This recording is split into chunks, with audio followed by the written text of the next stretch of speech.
through your eyes tonight. Hello, everybody, and welcome to FourWheelTech for October 13th, 2024. It's Season 1, Episode 23, and I am Mayor Watt, and along with the Sentient AI from the future, we're going to be talking about Mazda Gets Greedy, a new tire for 20th birthday. What is Luftgekühlt? Refreshed VW Taos, and Honda is in a sticky situation. That and more. Not much more, but we're going to talk about 5 articles, and there's going to be a little bit of snark and maybe some asshattery. Anyway, see you on the other side.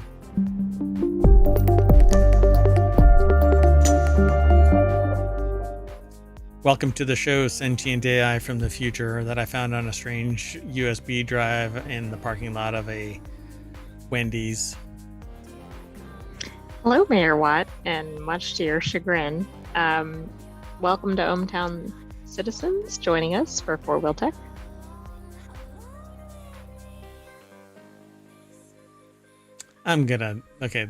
The silence is kind of me stunned, but that's okay.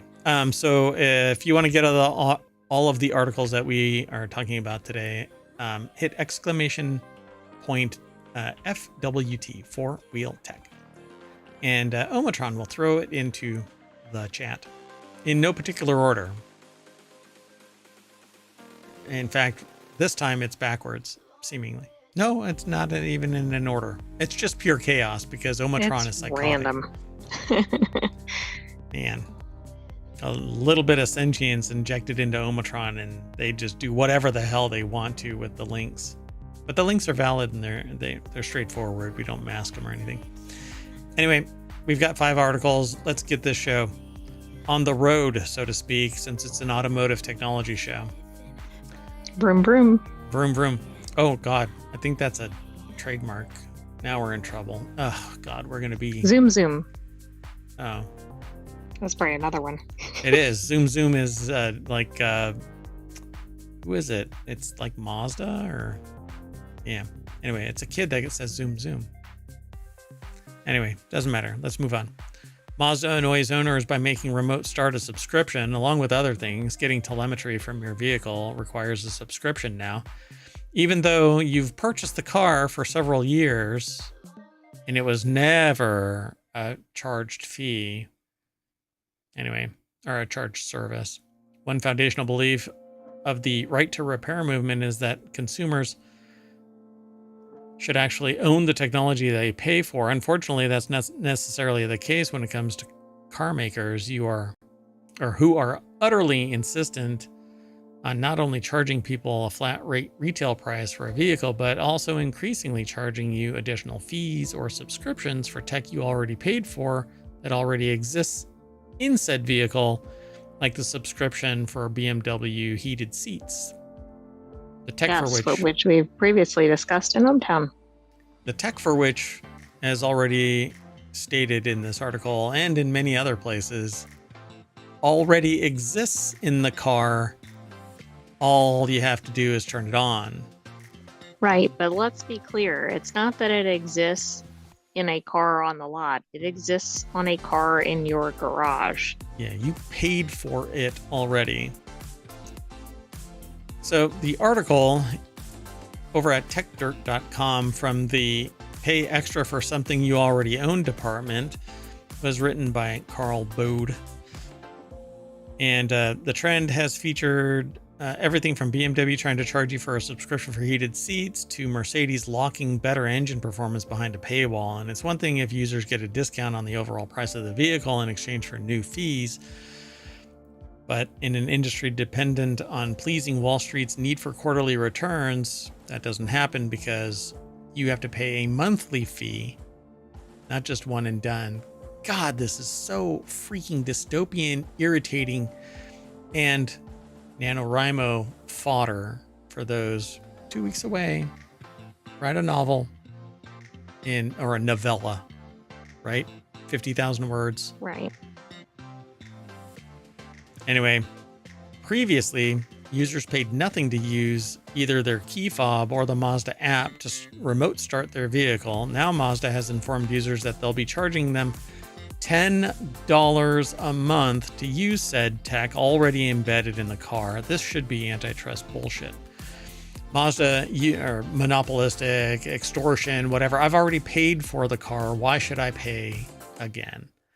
Mazda used to offer the first option on the fob. Now it only offers the second kind, where one starts the car via the phone through a connected service for only $10 a month. That comes to $120 a year. Rossman points out that one individual, Brandon Rothweiler, developed a workaround in 2023 to enable remote start without Mazda's subscription fees. I'm sure that's circumventing the security, and they can it's going to be like the smog DMC. crackdowns. Well, no, it's illegal to circumvent security. And so if you circumvent security accessing your vehicle, you actually are guilty of a DMCA violation. So in so many instances, you're paying a lot for the car, paying extra for the services that used to be free, having the data heavily monetized but poorly secured. See, we talk about that again. There isn't much else in this article. I mean, there's context and stuff like that in this. But this is additional bullshit. All kinds of wrong. They've changed it after the fact, right? Yes. Somebody buys something with advertised features and then they take those away. Yes. Yep.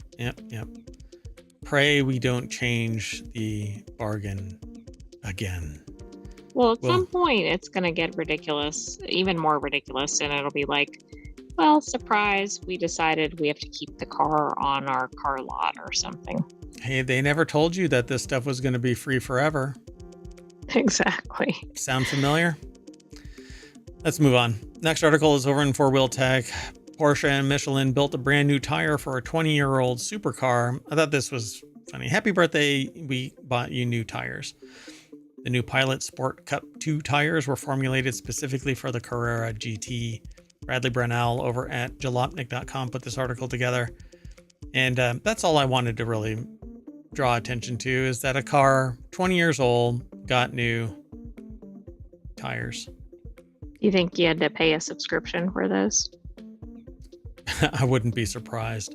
Well, I guess in a way tires aren't they? Because you have to replace them. Well, that's true. Isn't it 25,000 miles?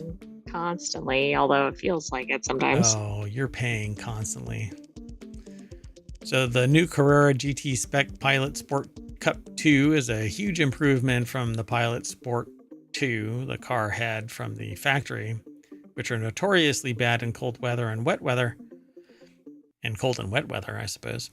It's better even than the Pilot Super Sports that Porsche developed for the car in 2013 as well. So this article is for those who are really into cars. Yeah, I'm assuming not everybody has this car. How much do you think these tires cost? Only 1,270 units of the Carrera GT were built new, and at least a few of those have been destroyed in the intervening. The tires have to be like $5,000 to $10,000 a set, don't you think? Let's see. Considering the price of regular tires. Oh, it doesn't say. Oh, what a bummer. So, actually, does it say in the fine print somewhere? No. No, it's not in here. Yeah, so the subset of owners of this are Jerry Seinfeld, Jay Leno, Ralph Lauren. Okay, but they get a new set of tires. They're not charging you for them. I guess this is what happens when you buy luxury brands and you're rich. Yeah, they charge me extra, but I'm not. They make you go through a vetting process to purchase the tires or something. Yeah, and that's when I say, what? This isn't a Birkin bag, for crying out loud. Moving on. Next article is over in FourWheelTech. These are the coolest cars from Luftgekult 10. Air-cooled Porsches from across the land. These air-cooled Porsche event hosted some of the best-looking Porsches on the planet.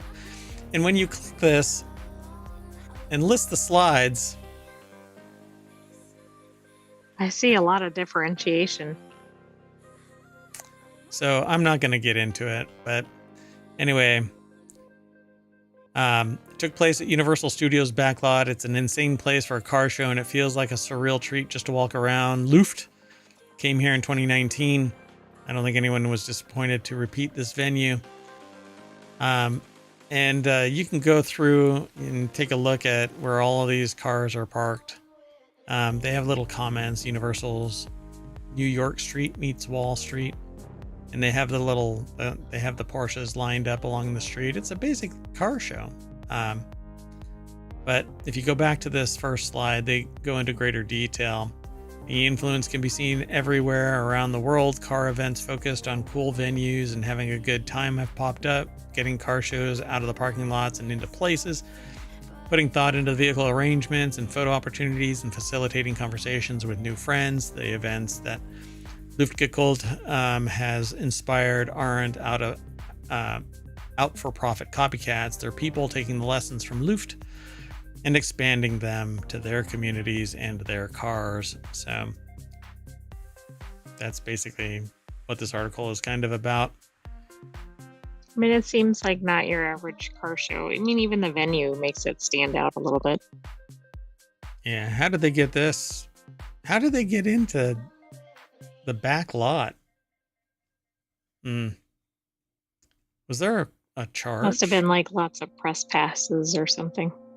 Yeah, I don't see if there was a cost involved, but anyway, if you want to see these cars, go and check it out. It's over at jalopnik.com.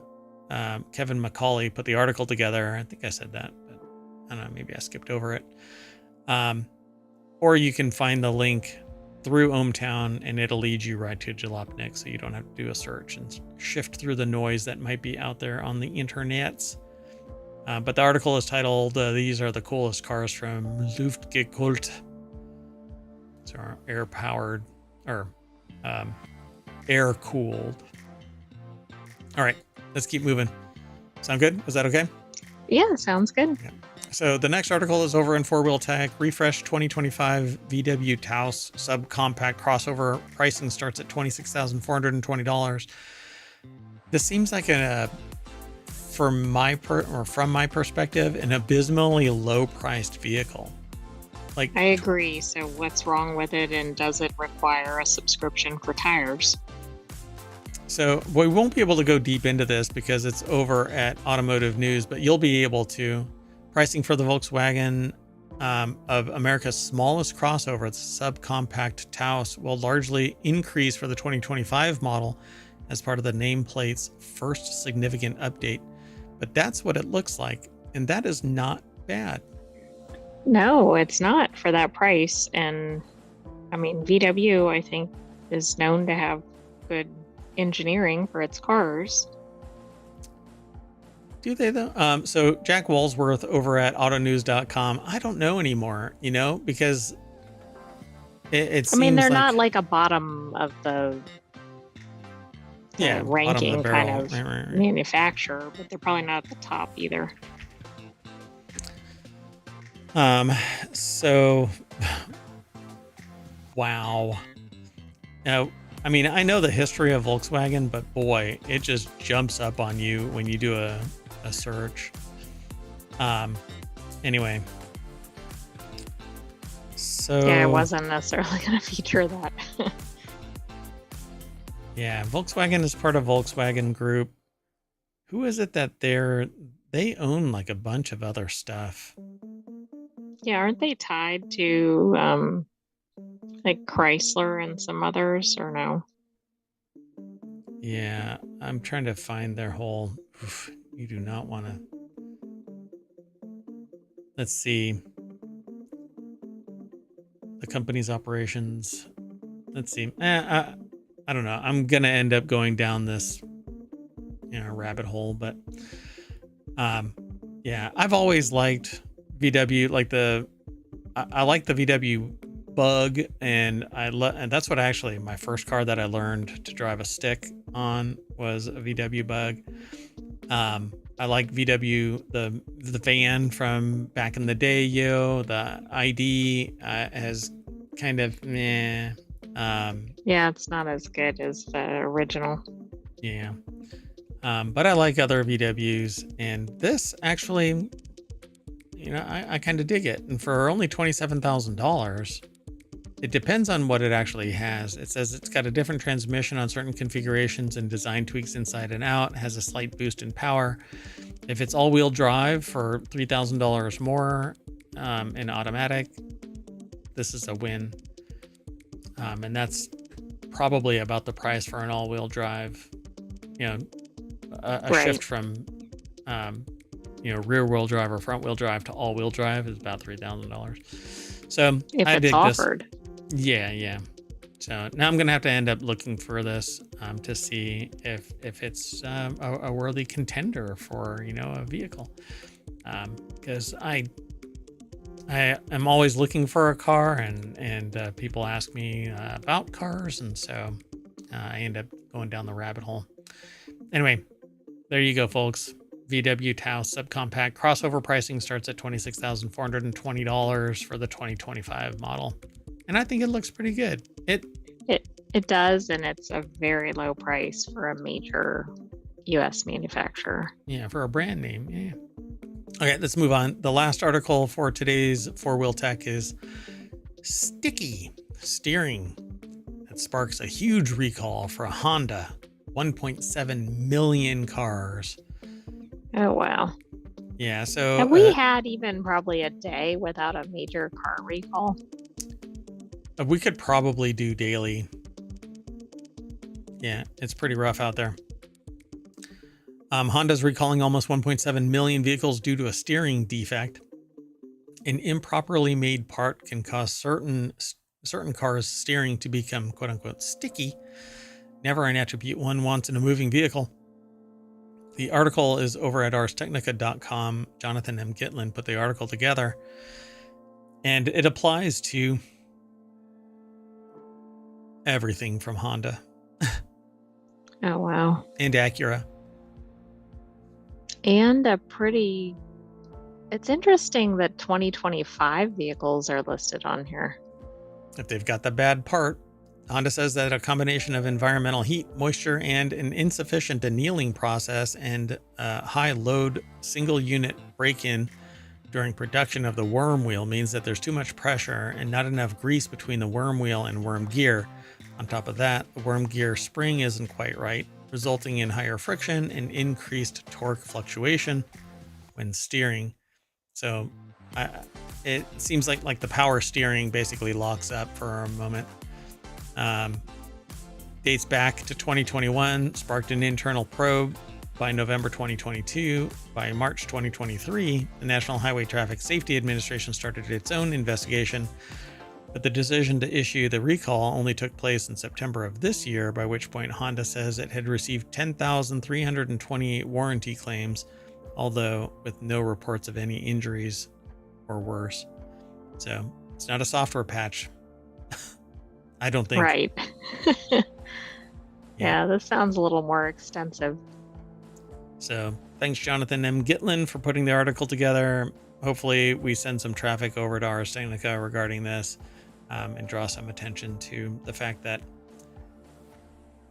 1.7 million cars are subject to this steering defect that can make your car sticky. So if you've been driving a Honda Civic primarily, CRV, Acura Integra, and it sticks, like you're turning and it kind of click, click, click kind of a thing, then you want to bring it into the shop immediately. If not, get it towed. Yeah, you don't there. want that to happen like when it's a critical moment.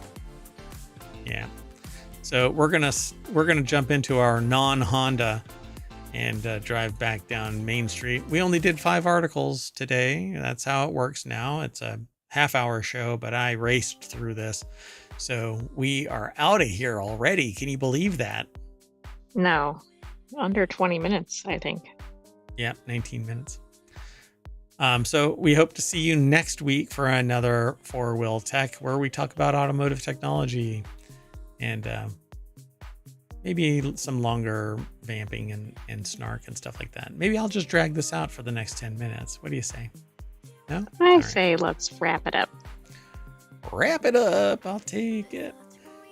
I'm Mayor Watt, and the Sentient AI is going to continue that song. Oh no. Sentient AI doesn't sing. Good night, ohmTown citizens. Thanks for joining us for FourWheelTech. We'll see you for another episode next week, but be sure to like and subscribe to get notified when we're live. Bye-bye.